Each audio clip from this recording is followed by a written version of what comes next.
Olá, boa tarde. Sou a professora Janete, professora de língua portuguesa da Secretaria Municipal de Educação. Sejam bem-vindos para mais uma videoaula nossa.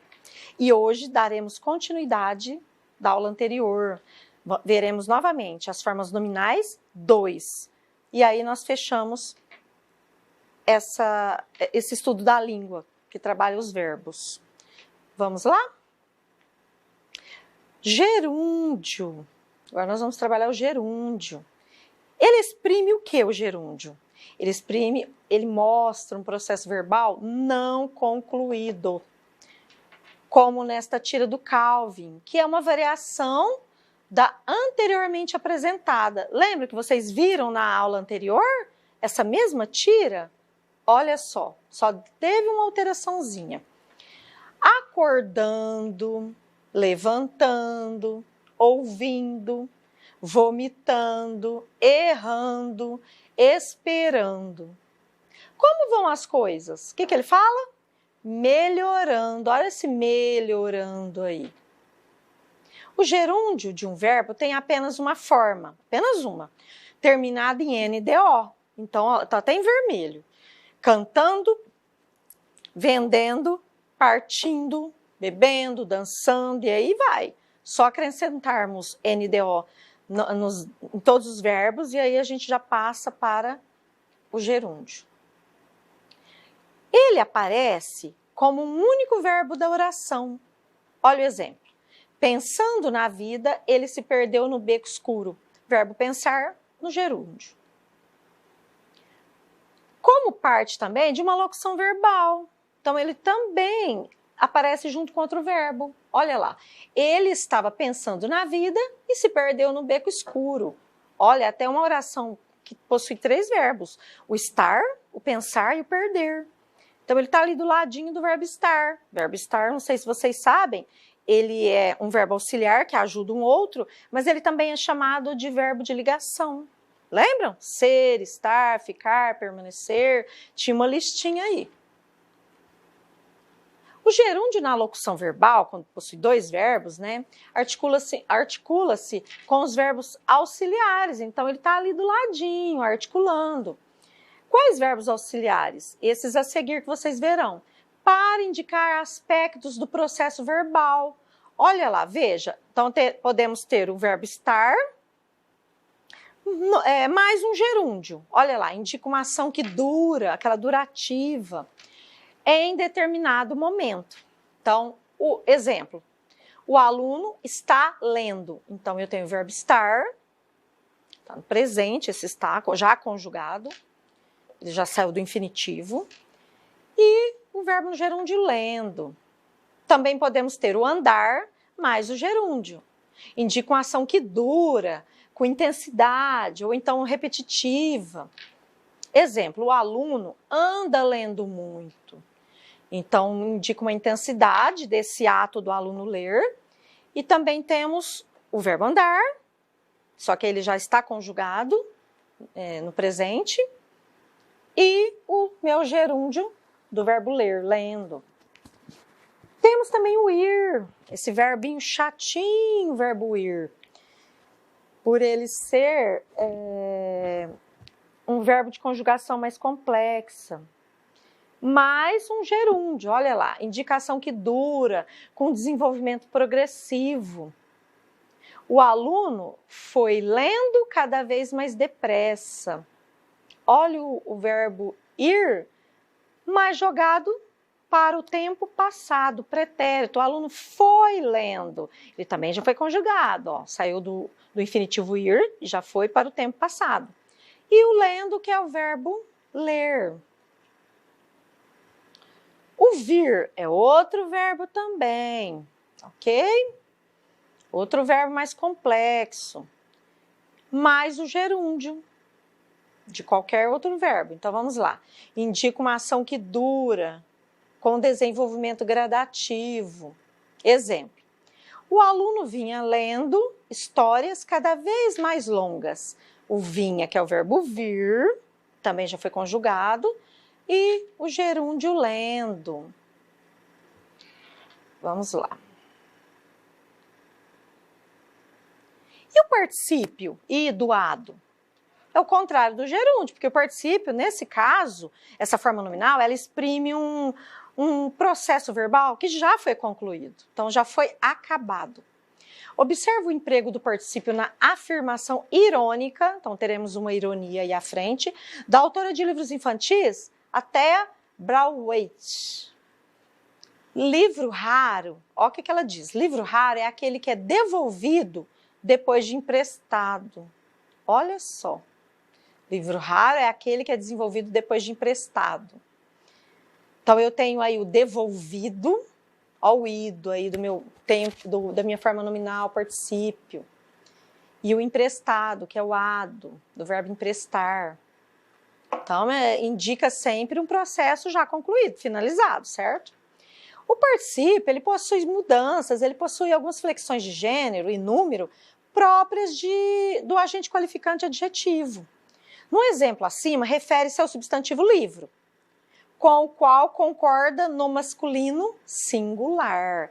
Se eu falo livro, devolvido, livro raro e não rara, e não devolvida. Então, tudo há essa concordância verbal aí. O particípio também ele é empregado na formação dos tempos compostos, com os auxiliares ter e haver. Então, quando nós temos aí tempos compostos, não são períodos compostos, são coisas diferentes, estamos falando de verbos, tá? Com os auxiliares ter e haver nas locuções verbais. Olha o exemplo, o caso estava encerrado, quer dizer, o caso foi encerrado. O juiz já havia analisado o caso pela manhã, o juiz já tinha analisado o caso pela manhã. Sem verbo auxiliar, sem nenhum verbo auxiliando um outro, exprimindo o resultado de uma ação, mostrando esse resultado. Olha só, do verbo corrigir. Corrigidos os exercícios, os alunos saíram da sala. Então, exprimindo um resultado de uma ação já concluída. Como distinguir, diferenciar, certo? Entre particípio e adjetivo. O particípio é um verbo. Primeira coisa que vocês têm que entender, o adjetivo é uma outra classe gramatical. Os dois fazem parte das nossas 10 classes gramaticais, mas eles têm funções diferentes na nossa língua. O particípio mantém sua característica de verbo quando ele é usado com verbo auxiliar, quer dizer, com outro verbo, para formar os tempos compostos. Neste caso, ele é invariável, ele não modifica. Olha o exemplo. Ele tinha encontrado os amigos ontem. Olha o tinha, que é o meu verbo ter, que é um verbo auxiliar. E eu tenho o meu verbo encontrar na forma particípio. Entenderam aí como funciona? Então, eles estão coladinhos aí. Eles tinham encontrado os amigos ontem. Olha aí, nós já mudamos, já houve uma flexão desse verbo que estava no singular e foi modificado para o plural. Porque no primeiro, nós temos aí o ele, que é a primeira pessoa do... terceira pessoa do singular e a de baixo é a terceira do plural. Então, o verbo tem que concordar, certo? Quando o particípio varia, modifica em gênero e número, como na construção com voz passiva, ele funciona como adjetivo. Olha, então, aí nós veremos essa diferença, né? Entre adjetivo e entre particípio. Olha só, os garotos foram encontrados no parque. Foram do verbo ir, porém está no pretérito, e encontrados no parque. Olha uma ação passiva aí. Não foi dito que os garotos encontraram alguém no parque. Eles não foram agentes.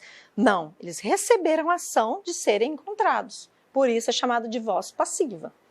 O garoto foi encontrado no parque. Mesma situação, porém a flexão aí, houve uma flexão em número, gênero não, porque manteve-se garoto masculino, mas lá em cima foram os garotos que foram encontrados, embaixo foi um garoto. Então mudou-se do plural para o singular. Não é difícil, gente, muito fácil. Há toda uma linhagem de pensamento, né? Tem todo um caminho. Então não é difícil não. os dois particípios. Há verbos que apresentam dois tipos de particípio. Olha que interessante. Então, podemos falar que um seria o particípio regular e o outro o particípio irregular. Né? Então, acredito aí que dá para vocês já começarem a entender por essa palavrinha regular.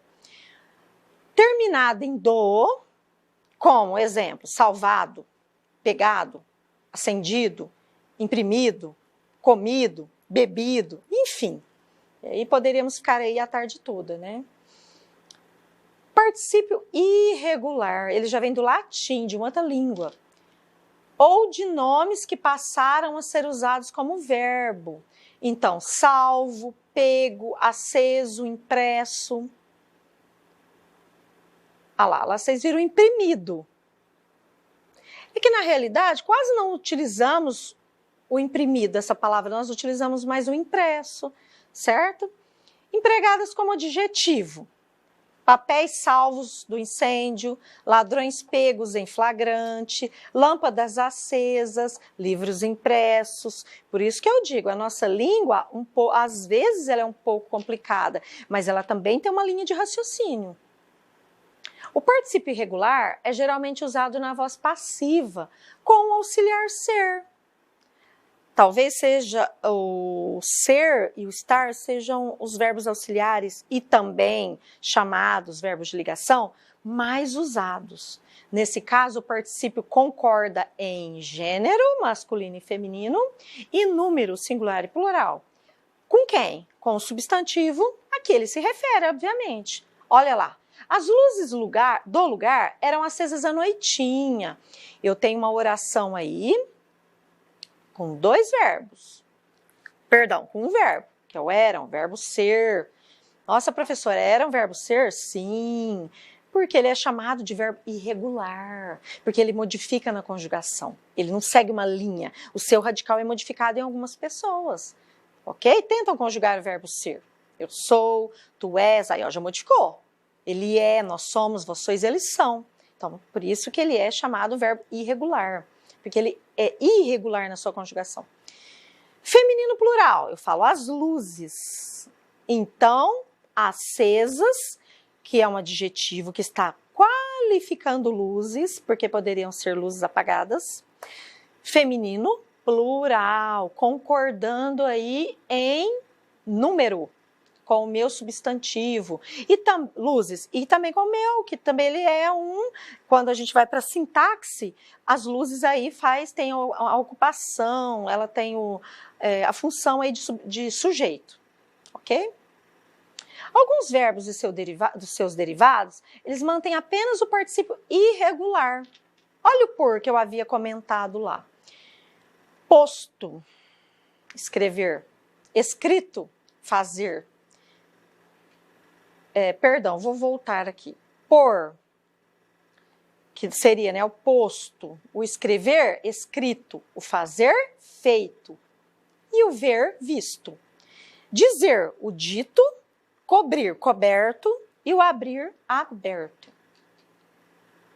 O particípio do verbo irregular, vir, e seus derivados, termina em NDO, mantendo a forma igual à do gerúndio. Então, vir, vindo. Provir, provindo, intervir, intervindo. Então, ele segue como o gerúndio, cantando e assim vai. A forma chego não é admitida na forma padrão. Podem ver que nós não falamos chego. Bom, dependendo da circunstância aí no caso. Que considera correta a forma chegado, ok? Eu tinha chegado e não eu tinha chego. Eles haviam chegado e não eles haviam chego. Nesse contexto. Vamos retomar? Formas nominais. Então, nós temos aí o infinitivo, gerúndio, particípio. O gerúndio é a forma terminada em NDO, como cantando, vendendo e partindo. O particípio, ele exprime um processo verbal já concluído. Então, não é difícil. E vocês podem dar uma boa lida no material didático, que isso compreende o material de vocês, fazer as atividades, tirar as dúvidas com os professores tutores, enviar as atividades sempre, não deixar de enviar e estudar. Essa é a premissa, estudar e, se Deus quiser, em pouco tempo estaremos juntos e aí nós podemos tirar algumas dúvidas juntos, ok? Um forte abraço para vocês e fiquem com Deus.